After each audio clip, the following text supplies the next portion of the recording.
Aí. Vamos lá, pessoal. Nós seguimos para a nossa aula 2 de religiões comparadas, compreendendo as religiões da atualidade e as suas origens. Se vocês quiserem se localizar aí no nosso material, a partir da página 49, turma. Página 49. Gente, olha só. Na aula de hoje, nós vamos falar sobre as grandes religiões monoteístas. Vocês lembram qual é a ideia de monoteísmo? Nós citamos na semana passada. A ideia de monoteísmo é a crença em apenas um Deus. Então, quando vocês ouvirem falar sobre politeísmo ou uma pessoa politeísta, é porque ela crê em vários deuses. Agora, quando vocês ouvirem falar sobre o monoteísmo, é a crença em apenas um Deus, e sobretudo um Deus verdadeiro. Agora, olha só, aqui no capítulo 1 nós temos uns detalhes muito legais sobre o desenvolvimento do monoteísmo. Vocês sabem que nós temos em torno de 7 bilhões de pessoas no mundo. Dessas 7 bilhões, alguns pesquisadores apontam que a cada 7 pessoas, 4 pessoas no mundo inteiro acreditam apenas na crença em um único Deus. Ah, Micael, todas elas acreditam no mesmo Deus? Não, porque hoje nós vamos ver aqui 4 religiões diferentes umas das outras que creem em apenas um Deus, mas são 4 religiões distintas. Agora, essa informação é interessante porque as religiões místicas que envolvem muitos mitos, por exemplo, a crença dos romanos, dos gregos, que acreditavam em vários deuses, não é isso que 4 em cada 7 pessoas no mundo acreditam. Apesar de crer em um Deus diferente, mais da metade da população mundial não crê que existem vários deuses, crê apenas em um Deus. É uma pena que não são todos que creem no Deus da Bíblia, no Deus verdadeiro, no Deus de Abraão, Isaac e Jacó, no Deus revelado na pessoa do Deus Filho Jesus. É uma pena que não é a maioria que crê em Cristo, mas é uma evidência de que o homem, ele busca uma divindade para adorar, e nós falamos disso na aula passada. Aí outro ponto interessante é que esse nome, esse termozinho aqui, monoteísmo, não é um termo que aparece na Bíblia. O termo monoteísmo, crença em apenas um Deus, é um termo do século XVII, anos 1650 aproximadamente, que surge com esse filósofo britânico chamado Henry Moore. E o que esse filósofo ele fez? Ele apenas pegou uma ideia que já era da Bíblia, a crença em apenas um único Deus, e deu um nome para isso, que é o nome de monoteísmo. Agora, o nosso material, ele cita uma corrente de pensamento que talvez você nunca ouviu falar, mas na prática vocês vão concordar comigo que existe, que é a monolatria. Sempre que nós falamos de latria, o que vem na cabeça de vocês?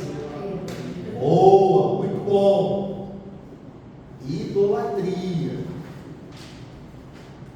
E idolatria é prestar culto, prestar reverência, sim ou não? Prestar adoração. O que vem a ser a mono, que sempre tem a ideia de um ou de único? Monolatria.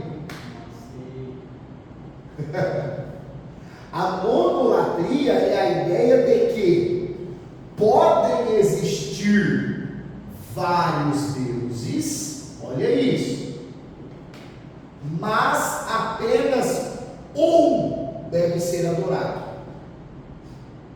Então, alguém, e aí, por isso que eu disse que na prática a gente vê isso. Alguém fala assim, ó, Deus e o diabo estão em guerra, é a ideia do dualismo, bem contra o mal.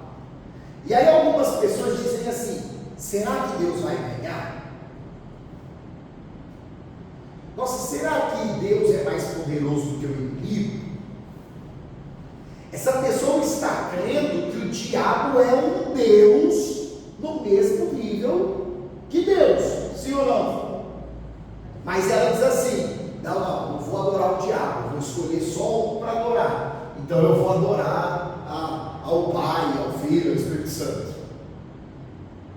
Outra coisa, às vezes a pessoa diz assim,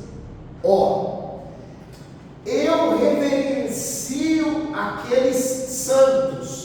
O catolicismo tem isso, o espiritismo também tem isso. Não, aquele santo é meu guia, aquele é meu guia, aquele é meu guia. Mas para adorar, eu escolho adorar só a Deus. As pessoas falam isso, na prática as pessoas falam isso. Ou seja, as pessoas no dia a dia de fé, elas creem em vários deuses, na existência de vários deuses, mas dizem que escolhe só um para adorar. Irmãos, o que nós vemos nas Escrituras? Que os deuses são ídolos, obras das mãos dos homens. O apóstolo Paulo chega a dizer que os deuses são como prestar uma adoração aos demônios. E aí nós temos que entender que alguém que não tem conhecimento da verdade, ele é um adorador inconsciente do maligno. Bom, Micael, a pessoa não sabe que o que ela está fazendo é errado, é uma idolatria. Essa pessoa está praticando uma adoração a demônio? Sim, porém ela não tem consciência disso. Fica claro? Amém?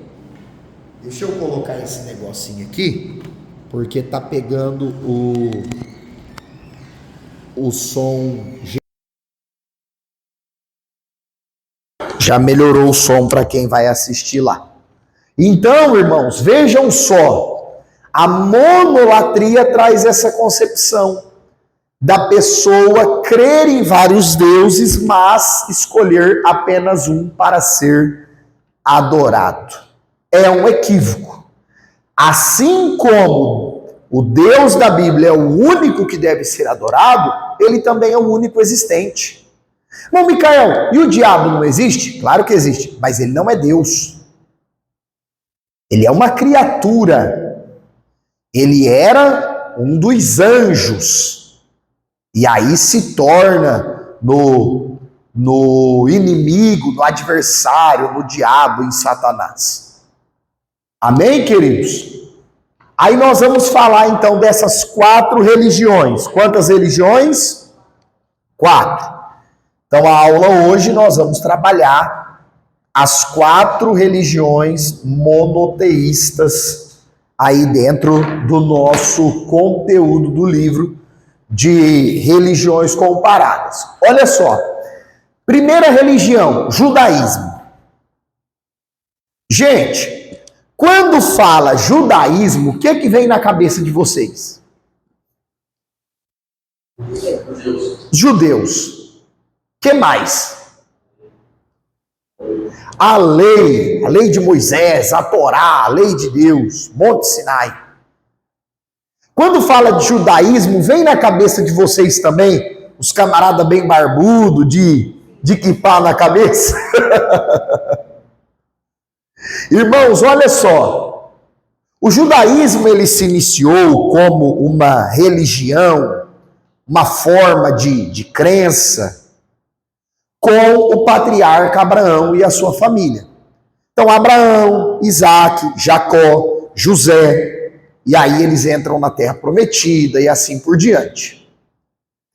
É fato que, se você receber a seguinte pergunta, como que o judaísmo se estabeleceu no seu conjunto de regras? Aí não é com Abraão,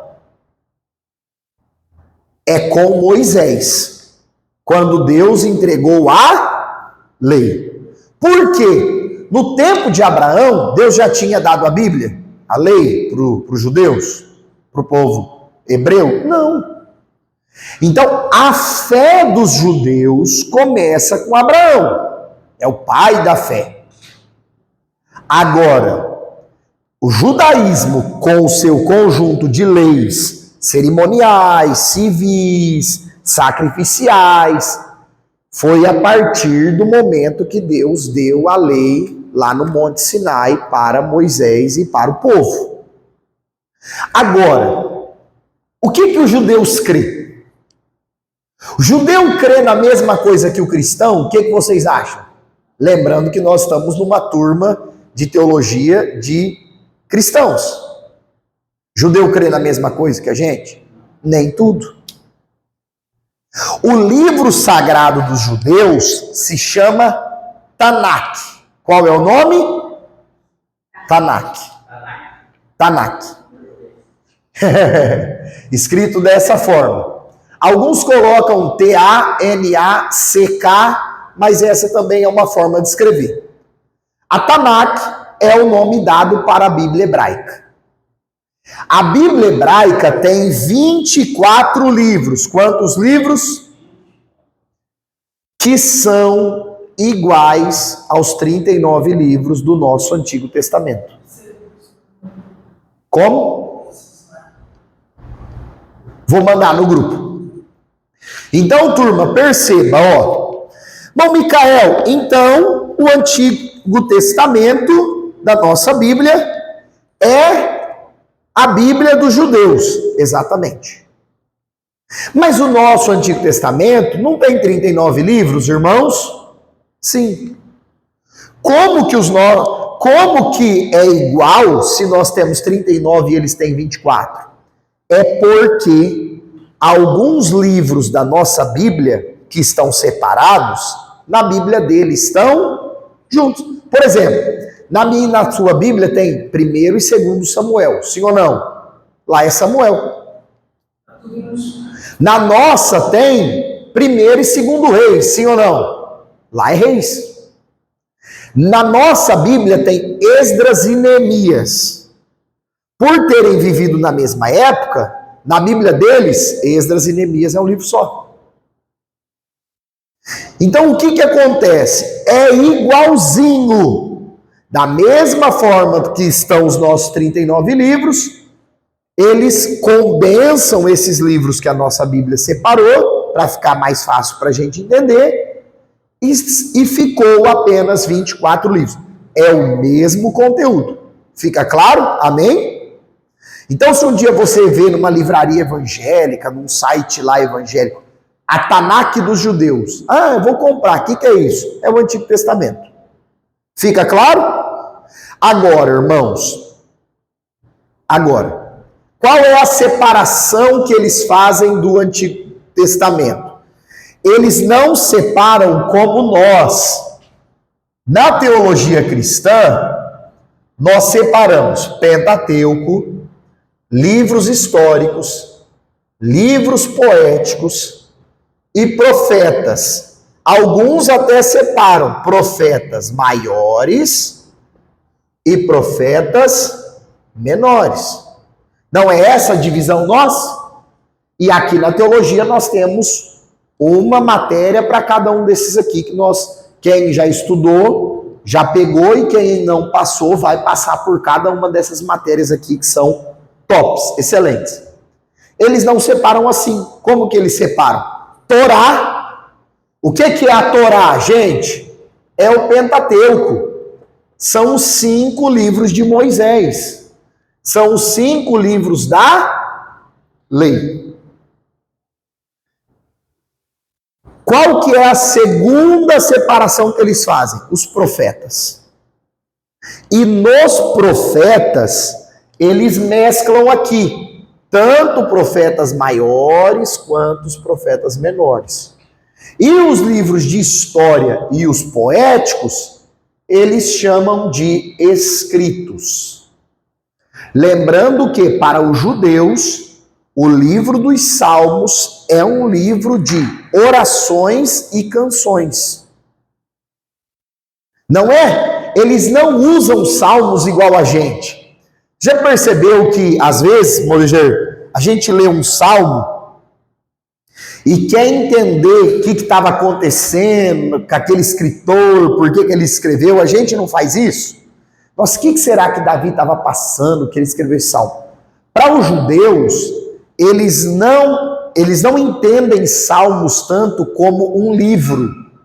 Eles entendem salmos como um inário, igual nós temos, por exemplo, a harpa. E eles cantavam os salmos, eles recitavam os salmos em forma de louvor, em forma de cântico. Então, os judeus, o judaísmo crê dessa forma. Vocês poderão ver, conhecer judeus que creem apenas na Torá. Vocês lembram dos samaritanos, a mulher samaritana que Jesus conversou? Os samaritanos, o povo de Israel do norte, eles não acreditavam na Tanakh, na Bíblia hebraica inteira. Eles acreditavam apenas na lei, única e exclusivamente nos 5 livros de Moisés. Eles não acreditavam nem nos escritos, nem nos profetas. Por quê, irmãos? Porque assim como em toda religião, no judaísmo tem vários tipos de judaísmo. Tem vários tipos de judeus até hoje. Vamos dar uma olhadinha nesses dados aqui, ó. Vocês devem considerar que os judeus não creem em Jesus como Messias. Amém? Bom, Micael, tem os judeus messiânicos? Tem, irmãos. Mas para um judeu ortodoxo, presta atenção nisso. Para um judeu ortodoxo que ainda está esperando Jesus, ou o Messias, não crê em Jesus, os irmãos deles, que são judeus messiânicos, para eles, judeu messiânico é um herege, é um falso judeu. O judeu de verdade não tem como irmão de fé um judeu que aceitou Jesus. Não tem. Para eles isso é uma farsa. Jesus, para eles, foi um homem de Deus, um ensinador da lei, mas nada de Messias. Nada disso. Nada de Messias, de Salvador, de 100% Deus, 100% homem, nada disso. Então, ó, eles não contam o calendário em antes e depois de Cristo. Não contam. Os judeus, eles usam o calendário lunisolar, que faz aí essa menção mais relacionada ao calendário do sol, levando em consideração muito a questão do sol. Nos nossos, nós não temos lá calendário lunar, os nossos calendários, até quem pesca tem o calendáriozinho por causa da lua. Então, para os judeus, do ponto de vista religioso, eles não estão em 2025. Eles estão no ano 5.785. Caminhando para 5.786. Mas por que isso, Melenice? Porque eles acreditam que esse é o tempo de Adão para cá. Eles acreditam que de Adão para cá está nesse ano, nessa contagem. Então, se um dia você conhecer um judeu e ele falar, não, eu não estou em 2025, eu estou em 5.700, Aí você já sabe por que que acontece isso. E aí, irmãos, eles têm uma festa muito famosa chamada em hebraico Rosh Hashanah, no mês de Tisrei. Que mês que é esse de Tisrei? É quando existe a virada do ano para eles. É quando eles celebram aí a Páscoa judaica, que acontece no fim do mês de setembro no nosso calendário. Então, sempre que está findando o mês 9 do nosso calendário, muda o ano dos judeus. O ano dos judeus muda no fim do nosso mês de setembro. E aí eles fazem as festas, as comemorações. Por quê? Porque a lei fala que eles têm que fazer celebrações quando um ano muda. Então eles comemoram, consagram aquele ano para Deus, para o Senhor.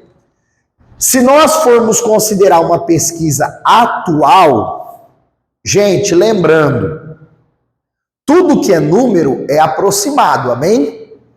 Porque às vezes você vai dar um Google, vai falar assim, ó, existem 17 milhões de judeus no mundo. Aí outra pesquisa fala, existem 15 milhões de judeus no mundo. Então, os números são aproximados. Mas, na atualidade, de 17 a 15 milhões de judeus no mundo. Se a gente lembrar que o mundo tem 7 para 8 bilhões, são poucos judeus, sim ou não? São poucos judeus.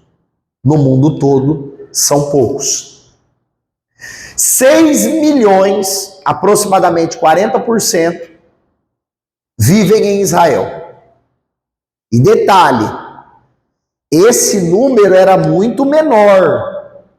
O número de judeus que estão em Israel hoje aumentou bastante por conta do ano 1948, que Israel voltou a ser um país independente. Israel saiu da dependência de outras nações e se tornou a sua própria nação.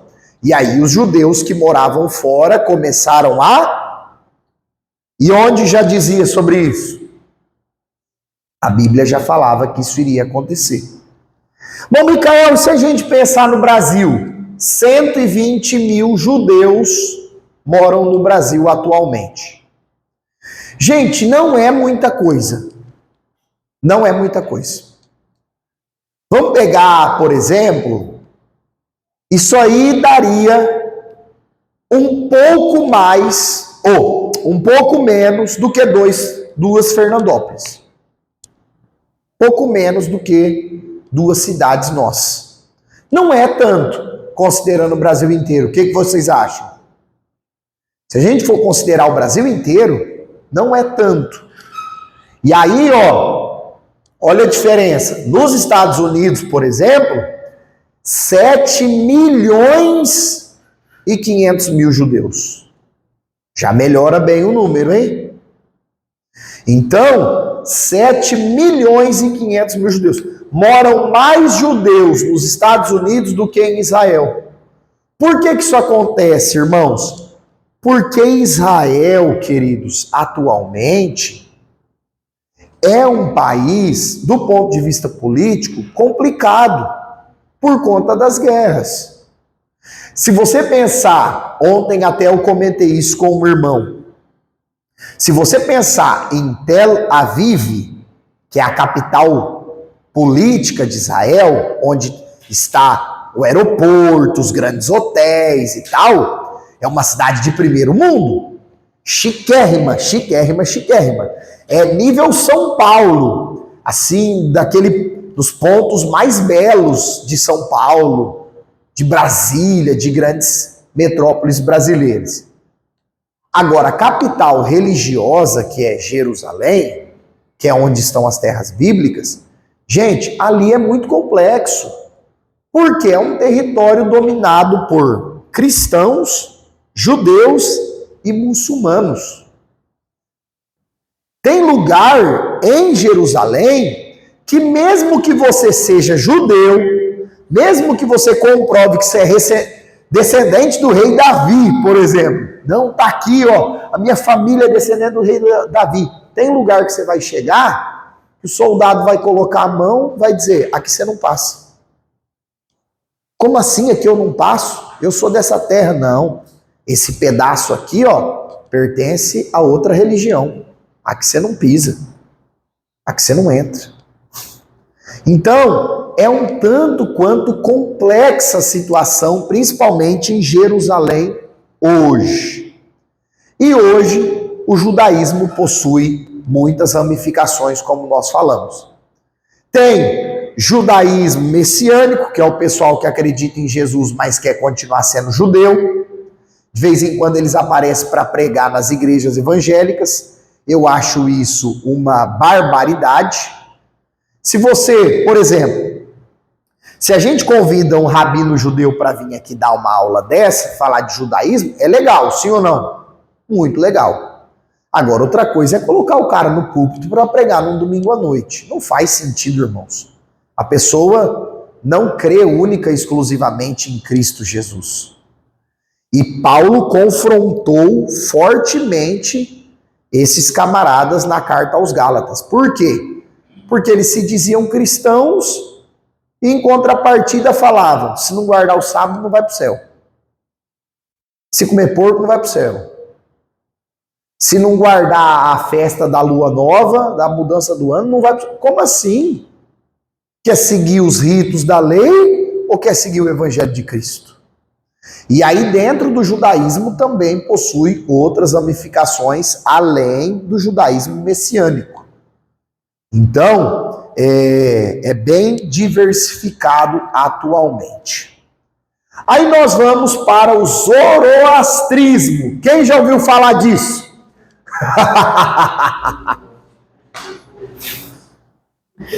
Ô gente, é até difícil de falar, não é?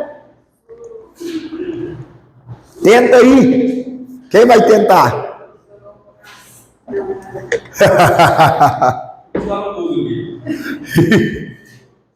Olha só. O zoroastrismo, apesar de ter esse nome esquisito, também é uma religião monoteísta. Por quê? Porque crê em apenas um Deus. O livro sagrado deles, ou a Bíblia deles, é chamada de Avesta. E contém 17 hinos considerados sagrados por eles, que são chamados de gatas.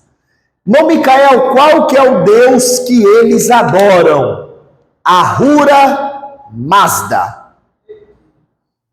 Quem aqui já viu aquele carro chamado Mazda? Já viram?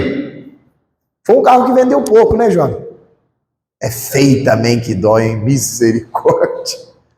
Irmãos, vocês vão perceber que muita coisa do mundo empresarial tem a ver com questões do mundo antigo. Igual hoje, fazendo propaganda aqui de graça. Hoje, por exemplo, um carro que vende muito é o Hyundai Creta. A Bíblia fala de Creta, a ilha de Creta. É um nome grego, era uma ilha e Paulo mandou Tito para ser pastor de Creta. Então, muitos nomes que existem hoje no mundo empresarial têm a ver com questões das culturas antigas.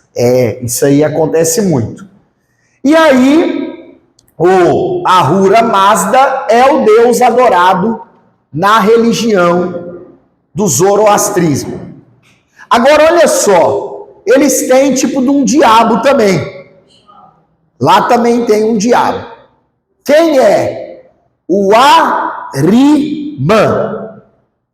Esse Arimã, eles consideram que é um princípio destrutivo. É o mal. É a força maligna. Irmão Micael, de onde é isso? Eu nunca vi falar sobre isso. Foi a religião oficial do Império Persa no século 6 a.C. Nós estamos falando aí do ano 600 ao ano 500, aproximadamente, antes de Cristo. Nesse período, que Quem que dominava o mundo nesse período? A Babilônia. E depois a Babilônia caiu, sim ou não? E quem dominou a Babilônia? O Império Persa. No tempo de Esdras, Neemias, Esther, qual era o império que dominava? Persa. Então, irmãos, quando viveram, Neemias viveu no palácio persa, quando Esther viveu no palácio persa, a religião que eles praticavam, mesmo que não tivesse ali uma questão, mesmo que não tenha na Bíblia falando que o povo praticava essa religião, mas eles estavam ligados a essas crenças do zoroastrismo. Irmão Micael, fala um pouco mais aí do que esse pessoal, da origem e desse pessoal. Olha só, teve origem no Irã, que hoje o Irã é o antigo Império Persa, e aparece como profeta do Irã, iraniano e reformador religioso chamado Zaratustra. Por isso que tem esse nome feio de zoroastrismo. Porque o camarada que inventou essa crença era o Zaratustra. Hoje, irmãos, quais são os dados de pesquisa hoje? Aproximadamente 120 mil adeptos. Pouca gente.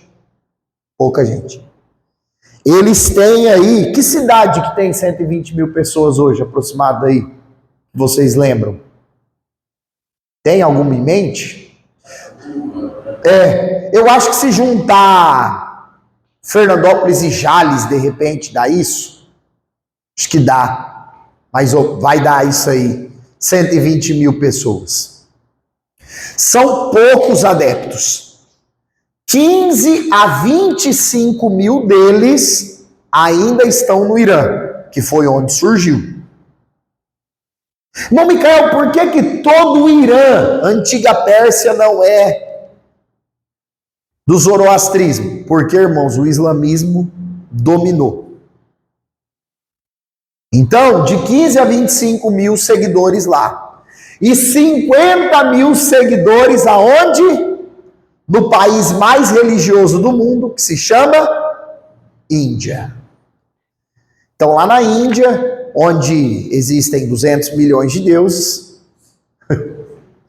lá o zoroastrismo ainda tem 50 mil adeptos. Bastante gente, quase a metade dos seguidores estão na Índia. Eles creem no monoteísmo, eles creem apenas um Deus verdadeiro, que é o Ahura Mazda, porém, o foco deles é no dualismo. Qual é o foco? O que é o dualismo? É a guerra do bem contra o mal. Agora, irmãos, existe do ponto de vista da Bíblia, existe uma luta do bem contra o mal, sim ou não? O que vocês pensam? Eu tenho falado da luta que tem, né? Tem na pessoa, né? O bem do mal, que é a carne contra o espírito. E também os demônios, né? Diabo, a Bíblia fala que o diabo está ao nosso derredor, bramando como um leão, buscando a quem possa tragar. O apóstolo Paulo fala dos principados e potestades que querem nos derrubar, querem acabar com a nossa fé e nos afastar da presença de Deus. Isso é fato, sim ou não, irmãos? Isso é fato. Agora, o Evangelho de Jesus se resume a isso? O Evangelho de Cristo é só isso? O que vocês pensam? De forma nenhuma, turma. O Evangelho de Cristo é muito além do que a luta do bem contra o mal. Você imagina se o Evangelho fosse só esse tópico, batalha espiritual, só, mais nada. Não tem salvação, não tem arrependimento, não tem transformação de vida, não tem Espírito Santo, não tem os dons, não tem nada disso, é só o bem contra o mal. Não. Agora, aqui a crença, o foco da crença é esse. É o embate, é a luta do bem contra o mal. As forças do bem contra as forças malignas. Então, é interessante conhecer, mas é mais uma crença que não tem respaldo nas Escrituras e que esse único Deus que eles adoram não é o Deus descrito na Bíblia Sagrada. Agora, vamos falar do nosso cerco, que é o cristianismo. Lembrando que, turma, cristianismo, do ponto de vista das religiões, é uma coisa. Aqui nós estamos falando do cristianismo como um conjunto de normas, de crenças, amém? Bom, Micael, qual que é o cristianismo puro, verdadeiro? É o Evangelho de Cristo. Uma vida de comunhão com o Pai, o Filho e o Espírito Santo, uma vida de entrega a Deus, de renúncia ao pecado, de oração, de comunhão com o céu, de comunhão com a palavra, amém? Esse é o cristianismo que nós temos que viver. Aqui nós estamos falando do cristianismo do ponto de vista das religiões. Então, não perca isso de vista. Cristianismo é a religião que mais influenciou as culturas em todo o mundo. Apesar do cristianismo nascer dentro do judaísmo, por quê? Porque Jesus foi um judeu. Então, apesar do cristianismo nascer dentro do judaísmo, o cristianismo é muito diferente do judaísmo, irmãos. Muito. Já começa pela Bíblia. Porque para nós o Novo Testamento também é palavra de Deus, não só o Antigo. Então, para nós como igreja, os ensinos de Cristo, o Evangelho de Cristo, ele está além, ou acima, ou mais aprofundado do que a própria lei que Deus deu para Moisés, sim ou não? Lembra quando Jesus dizia assim, vocês dizem, a lei diz que o homicida não entrará no reino do céu. Aí Jesus fala o quê? Eu, porém, vos digo, se odiar alguém, já é um homicida. Aí Jesus falou isso também sobre o adultério, relacionando a cobiça. Então, para nós que somos cristãos, já começa aqui. A Bíblia toda, Novo Testamento, palavra de Deus. Não só a Tanakh, não só o Antigo Testamento. Outro ponto, a centralidade da fé no cristianismo é a pessoa de Jesus Cristo. Enquanto a centralidade da fé do judaísmo é a lei, no Novo Testamento, para o cristão, a centralidade da fé é a pessoa de Jesus. Se nós pensarmos nessas crenças e aspectos práticos bem definidos e distintos do judaísmo, vamos pegar um exemplo? Jesus ensinou muito sobre oração, na prática e na teoria, sim ou não? Jesus ensinou que o cristão deve chamar Deus de quê? Mateus 6,6. Ou 6,9 a oração do Pai Nosso? Ou do 6 ao 9?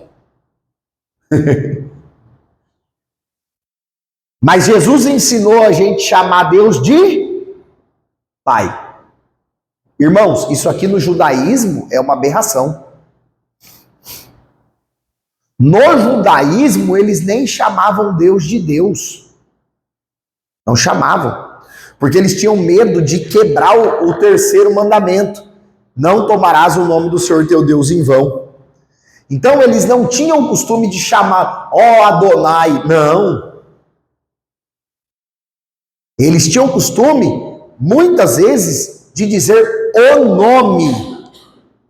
Ah, o nome te abençoe. Porque eles tinham medo de ferir o terceiro mandamento. Olha isso.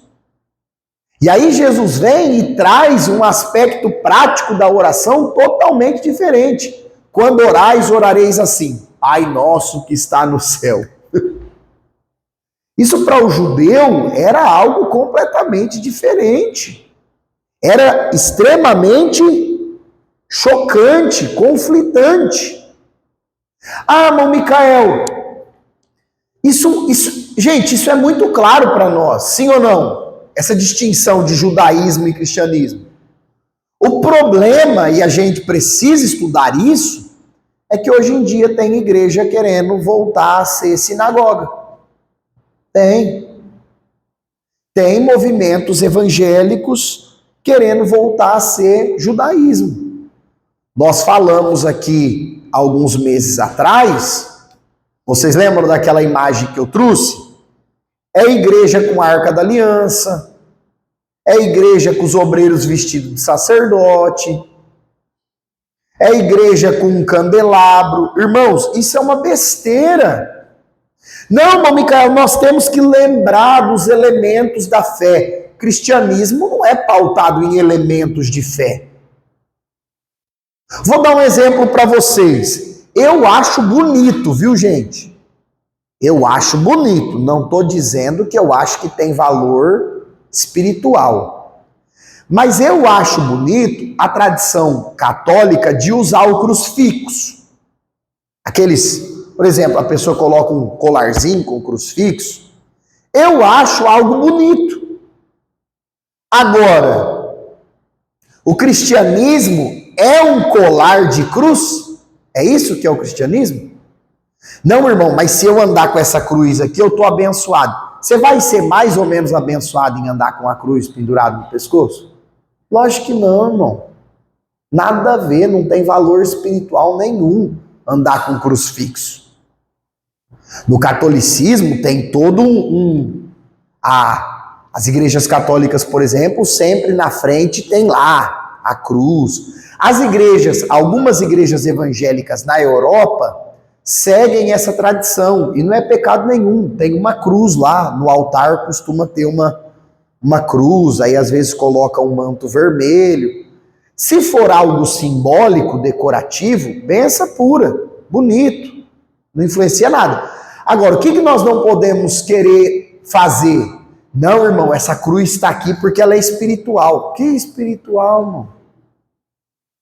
Essa cruz está aqui porque ela é igual à Arca da Aliança, é o símbolo da presença. Esquece esse negócio de símbolo da presença, isso aí acabou. O Espírito Santo já é a presença de Deus em nós, amém? Então nós não precisamos de símbolo, não precisamos disso. Ah, irmão Micael, você acha que os pastores não tinham que usar um pano de saco, igual os judeus em sinal de arrependimento? Claro que não. A Bíblia fala que o arrependimento é aonde? É dentro. Você não tem que vestir um pano de saco para os outros saberem que você está arrependido. Você e eu temos que dobrar o joelho e chorar diante de Deus e se arrepender quando é necessário. É diante de Deus. Então, tem aspectos práticos bem distintos. Agora, dentro do cristianismo, existem muitas ramificações. Vocês lembram semana passada que nós falamos sobre catolicismo? Até trouxe um dado ali que eu vou passar para vocês. Evangélicos, protestantes e espíritas, sim ou não? O espírita fala que é cristão. E as pesquisas colocam os espíritas junto com os cristãos. Agora, turma, veja só. Dentro do cristianismo, para ser cristianismo de verdade, repito, para ser cristianismo de verdade, precisa ter esses pontos aqui, ó. Quais são? Repete comigo aí. Monoteísmo, Bíblia como único livro de fé e prática. Cristo como centro da fé. Salvação pela graça de Cristo. Ressurreição de Jesus. O Espírito Santo. Trindade. E igreja como corpo de Cristo. E até eu acho que cortou, viu, irmãos, aqui, ó, porque eu tinha colocado a questão da volta de Jesus. Por que isso? Por que esses pontos são importantes? Porque são pontos que marcam uma religião cristã. Bom, Micael, tem muita coisa aqui que o Espiritismo, por exemplo, acredita de forma diferente. É porque o Espiritismo deveria estar como outro tipo de religião, não como religião cristã. O problema é que ao longo dos anos, os órgãos de pesquisa sempre colocaram eles junto. Por exemplo, ó, o Espiritismo kardecista, segue os ensinos de Allan Kardec, eles acreditam na Bíblia, mas também acreditam no Evangelho de Allan Kardec. E eles falam que os dois têm a mesma valia. Aí, por exemplo, a Bíblia fala de reencarnação, mas o livro do Allan Kardec fala. Com qual que eles ficam? Esse é o problema. Por isso que a gente bate nessa tecla. Na religião cristã, cristianismo de verdade, o único livro de crença, de fé e de prática é a Bíblia. Nossa, irmão Micael, mas eu tô lendo um livro muito bom, mas ele fala um negócio que é diferente da Bíblia. Você vai colocar em fé e prática o que está naquele livro ou o que está na Bíblia? Sempre o que está na palavra de Deus. E atualmente, olham esses dados de pesquisa do cristianismo atual, turma. Atualmente, 2 bilhões de pessoas declaram ser cristãs. É muita gente. 2 bilhões de pessoas. Qual que é a questão? 1.400.000 ainda estão no campo da fé católica. Então, o catolicismo ainda é dominante dentro da religião do cristianismo. Sim. Mas se você pegar os católicos, para que Deus não tem isso?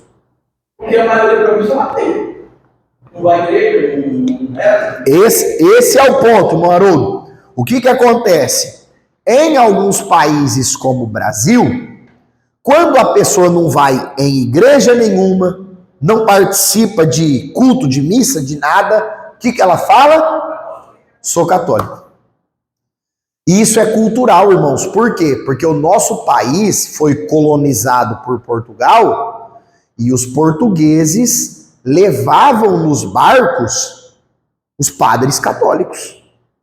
Então, quando eles chegavam numa terra, o padre era o primeiro que descia e já fazia uma reza.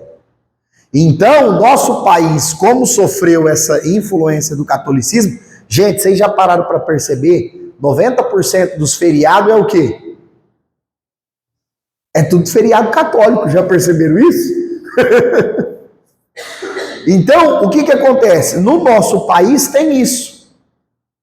Nos Estados Unidos, por exemplo, é o contrário. A pessoa não tem religião, muitos dizem que são protestantes.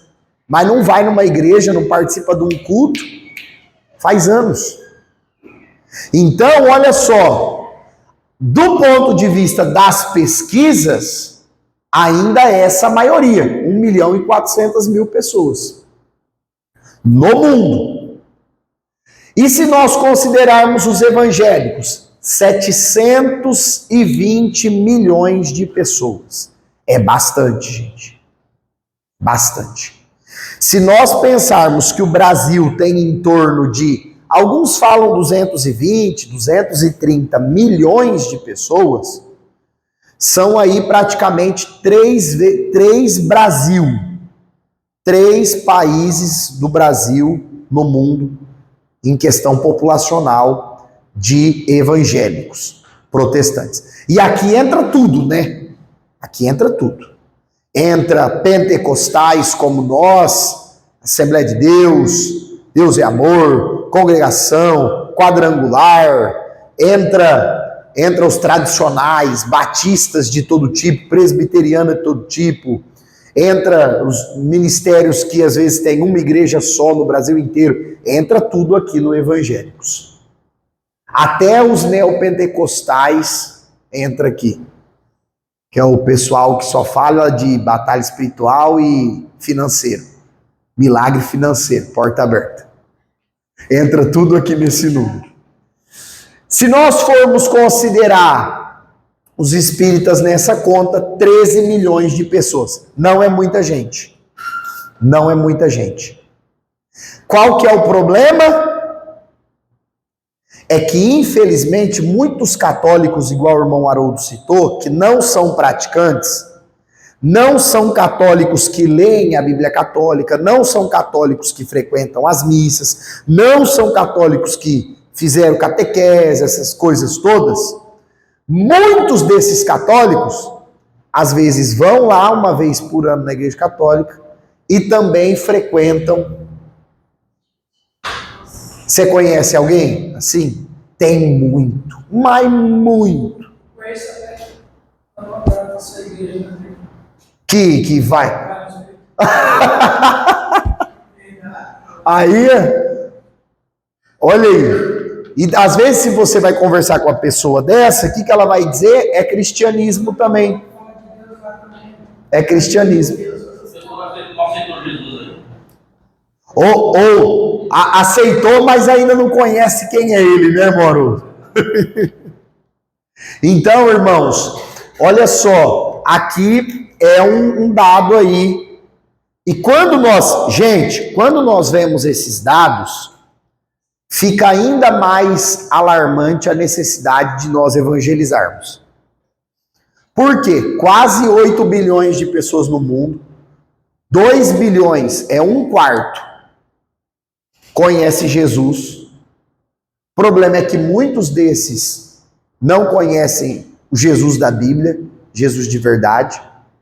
E os outros 6 milhões ou 6 bilhões aproximadamente, dos 6 bilhões, as pesquisas falam, nós vamos ter daqui uns 2 meses a matéria de missiologia, tem 2 bilhões de pessoas no mundo que nunca ouviram falar de Jesus.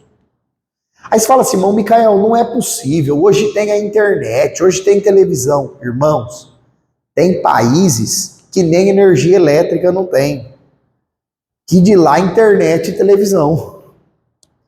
Tem países que, infelizmente, se não for uma obra muito milagrosa de Deus, vai chegar aí o arrebatamento da igreja, vai chegar o fim dos tempos, e essas pessoas vão ouvir falar de Cristo só lá no período do milênio, e muitos nem estarão aqui. Ah, irmão Micael, como que eles podem ser salvos? A Bíblia diz que Deus se manifesta, se revela através da natureza, através da criação. Então essas pessoas, o pouco que elas sabem sobre um Deus é através da criação de Deus. Então, é ainda mais urgente a nossa necessidade de falar de Cristo, de pregar o Evangelho. Aí nós vamos para o capítulo 5 falar um pouquinho sobre o islamismo. O livro sagrado do islamismo, chamado de Alcorão, com 114 suras, alguns falam suratas, que são como capítulos ou versículos. Foi escrito pelo profeta Mohammed, que nós no português chamamos de Maomé. Gente, se um dia você for evangelizar um muçulmano, não, Micael, por que chama muçulmano? Já tiveram essa dúvida, sim ou não? Irmãos, A palavra muçulmano significa submisso. Então eles dizem assim: nós somos submissos a Alá, nós somos submissos a Deus. Logo, os crentes do islamismo são chamados de muçulmanos. Fica claro isso? Amém? Quando você ouvir a palavra muçulmano, você já vai saber, é um crente do Islã. É um crente do islamismo. Pronto. E eles não aceitam o nome Maomé. Para eles não existe esse nome. Profeta Maomé. Profeta Mohammed. Para eles é um erro chamar Mohammed de Maomé. E o que eles acreditam? Que o anjo Gabriel, o mesmo anjo que a Bíblia cita, mensageiro, eles dizem que o anjo Gabriel ditou, falou as palavras do Alcorão para que o profeta Mohammed escrevesse. Qual é o problema, irmãos? Tem um monte de coisas que o Gabriel, o anjo Gabriel, falou que estão na Bíblia, que quando você vai ver o que o anjo Gabriel falou no Alcorão, não bate.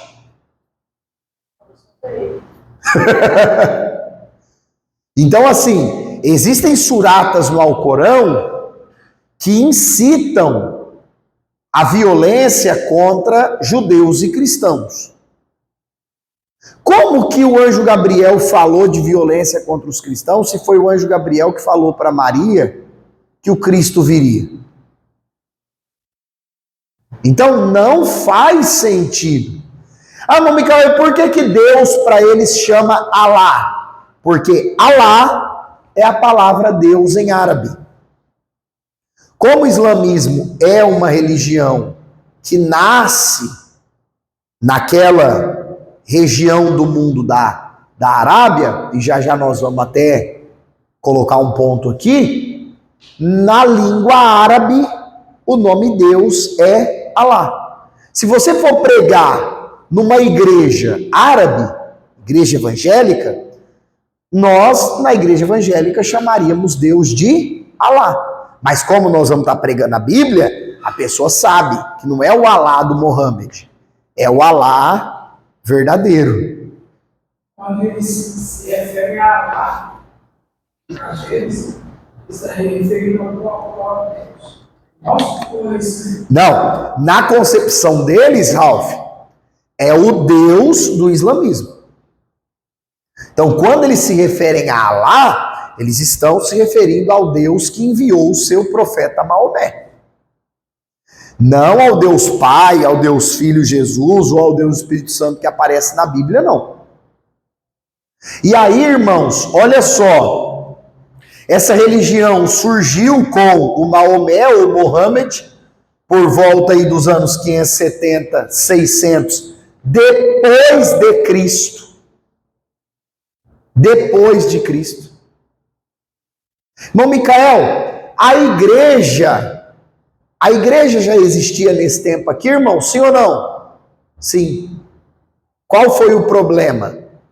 A igreja verdadeira, que seguia a Bíblia, estava espalhada pelo mundo. Um pouquinho aqui, um pouquinho ali, um pouquinho lá. E a igreja como instituição, ligada a Roma, a igreja estava preocupada demais com terras, com o estabelecimento do papado nessa época, com o estabelecimento de missa aos mortos, que é a tal da missa de sétimo dia. A igreja estava preocupada com isso. Aí o que o inimigo fez? Porque para nós que somos cristãos e conhecemos a verdade do Evangelho, toda falsa religião, irmãos, tem um fundamento maligno por trás, infelizmente. Então, enquanto a igreja, assim, como instituição, estava preocupada com o que não deveria, não estava pregando o evangelho, aparece esse pessoal aqui, E aí, ó, eles acreditam em Abraão. Para eles, Abraão é o pai da fé.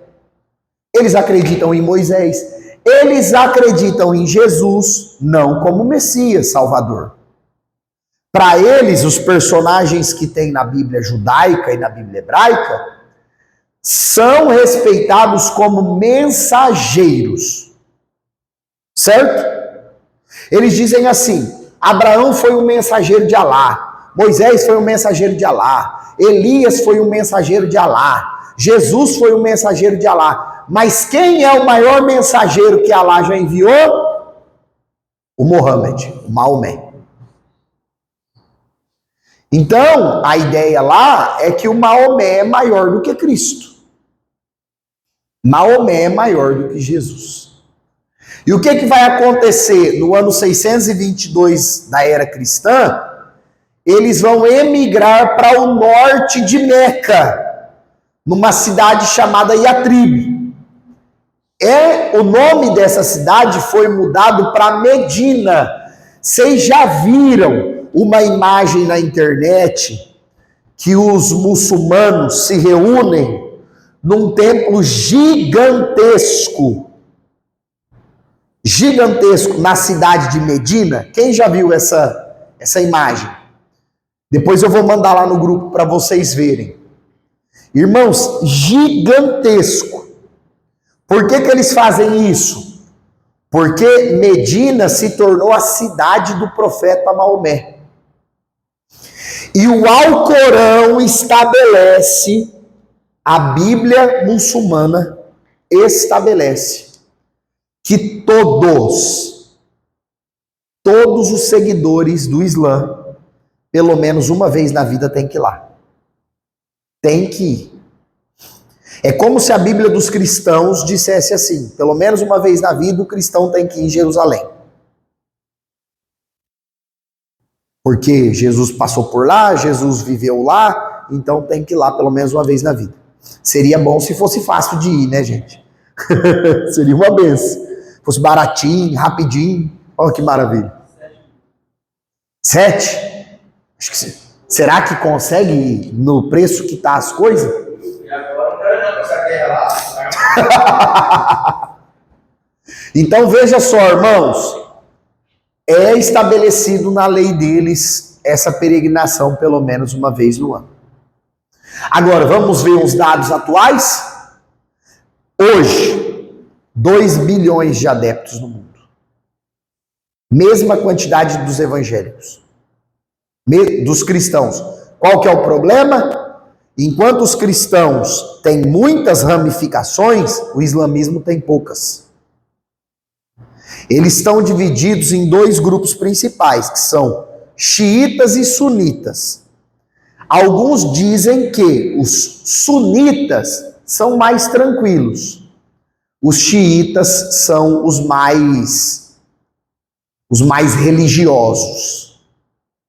Por mais que existam alguns grupos sunitas que são assim politicamente ativos, mas os grupos muçulmanos, islâmicos, que mais atacam são xiitas, são radicais, infelizmente.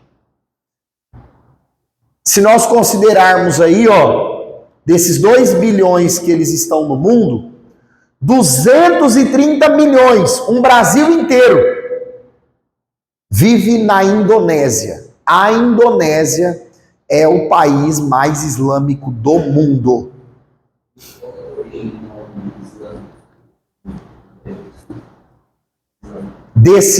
O termo, nossa, me fugiu agora tem um significado. Até, deixa eu confirmar aqui, porque tem o significado do termo. Eu não lembro se aqui no... Então, existe uma crença de que eles são descendentes de Ismael. Agora, eu não me recordo, Joab, se está ligado ao termo. Mas aqui, ó, nas minhas anotações eu não coloquei. Eu vou pesquisar depois para mandar para vocês o significado do termo, de onde que veio a expressão do islamismo. Olha só, aqui, ó, tem os 5 pilares e tal, mas não tem esse significado. É até muito boa essa pergunta para a gente poder entender também o significado do termo. Vou pesquisar e vou mandar para vocês assim que a aula terminar. Olha esse número, gente. 230 milhões de pessoas. É os habitantes do Brasil. Compõem 90% do país da Indonésia. É o país mais muçulmano, mais islâmico do mundo. Se a gente for trazer para a nossa realidade, Brasil, algumas pesquisas falam de 800 mil a 1.500.000 pessoas seguidoras do Alcorão, de Alá, de Mohammed, no nosso país. É muita gente. E aí, ó, a nossa capital aqui do estado, São Paulo, 1 milhão de muçulmanos. Bastante. 1 milhão. Porém, a cidade mais muçulmana não é São Paulo, é Foz do Iguaçu, onde tem as cataratas lá, cidade turística. Irmão Micael, lá tem aproximadamente 40 mil muçulmanos. Como que eles são uma cidade mais islâmica do que São Paulo? Eu explico para você. É uma questão de proporção. São Paulo é desse tamanho, com essa quantidade de muçulmanos. Foz do Iguaçu é desse tamanho, com essa quantidade de muçulmanos. Se você for comparar pela população, as pesquisas falam que Foz do Iguaçu, no Paraná, é a cidade mais muçulmana do Brasil. Por que isso acontece? Por conta de imigrantes. Imigrantes que vieram do Oriente para o Brasil, muitos deles se estabeleceram em Foz do Iguaçu, no Paraná. Ali é divisa, né? Ali é divisa com o Paraguai, por exemplo. Então, é um ponto que os imigrantes se estabeleceram. E quem faz passeio para lá, fala que vê muita gente, com as vestes, com os costumes dos muçulmanos.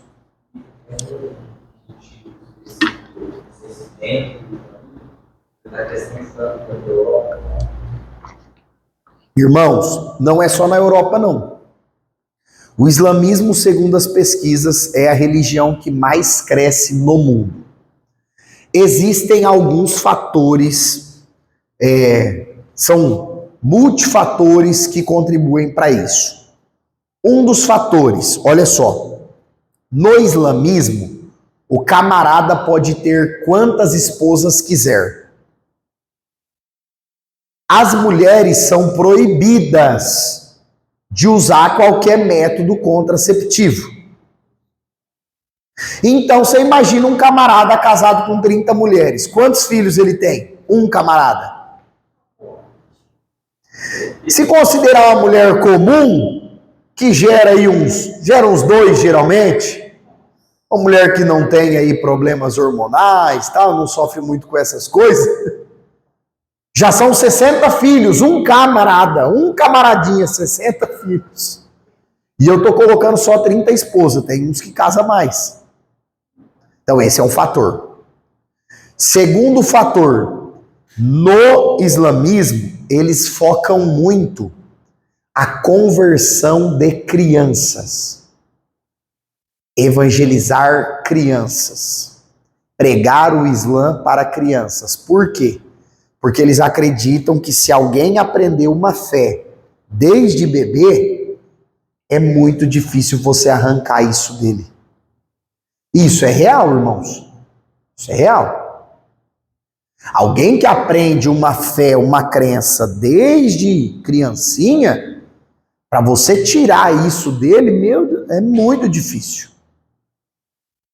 Outro fator, devido à região mais predominante do Islã ser o Oriente, e lá ter muito petróleo, muita riqueza financeira, eles têm uma facilidade financeira para enviar os seus missionários, construir as suas mesquitas, muito fácil.